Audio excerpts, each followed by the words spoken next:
ସହିବା ଛାଡ଼, କହିବା ଶିଖ।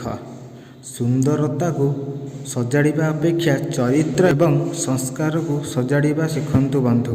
ତାହା ଅଧିକ ଜରୁରୀ ହୋଇଥାଏ। କାହିଁକି ନା ବୟସ ଗଡ଼ିଗଲେ ନା ବନ୍ଧୁ ସୁନ୍ଦରତା କେଉଁଠି ହଜିଯିବ, କିନ୍ତୁ ଚରିତ୍ର ଆଉ ସଂସ୍କାରରେ ଲାଗିଥିବା ଦାଗ ଜୀବନ ସାରା ପାଇଁ ସାଥିରେ ରହିବ। ଦୁନିଆ ଏକ ଗେଷ୍ଟ ହାଉସ୍ ଭଳି ବନ୍ଧୁ। ଆମେ କିଛି ଦିନ ପାଇଁ ଅତିଥି ହୋଇ ଆସିଛେ। ଦିନ ଆସିବ, ଧନ ସମ୍ପତ୍ତି ଭୋଗ ବିଳାସ ସବୁ ଥିବ, କିନ୍ତୁ ଆମକୁ କେବଳ ନିଜର କର୍ମକୁ ନେଇ ଫେରିଯିବାକୁ ହେବ।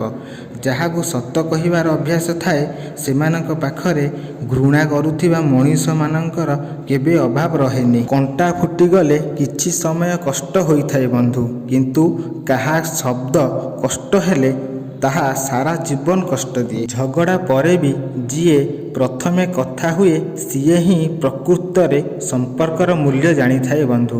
ସବୁବେଳେ ସହିଯିବା ବି ଭୁଲ। ଯେଉଁଠାରେ ତୁମର ଭୁଲ ନାହିଁ, ସେଠାରେ ପ୍ରତି ଉତ୍ତର ଦେବା ଦରକାର। କାରଣ ଏ ଦୁନିଆ ହିଁ ଏହିପରି। ତୁମେ ନଇଁବ, ସମସ୍ତେ ତୁମକୁ ସେତିକି ନୁଆଁଇବେ ବନ୍ଧୁ।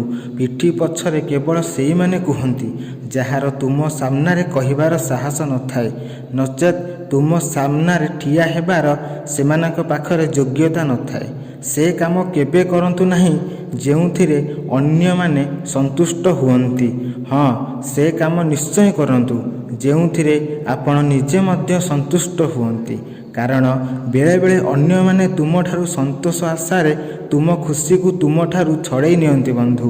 ଆଉ ଟିକେ ଅନୁତାପ ବି କରନ୍ତି ନାହିଁ, ଯେମିତି ତୁମର ଖୁସି ଉପରେ କେବଳ ତାଙ୍କର ହିଁ ଅଧିକାର ଅଛି ବନ୍ଧୁ।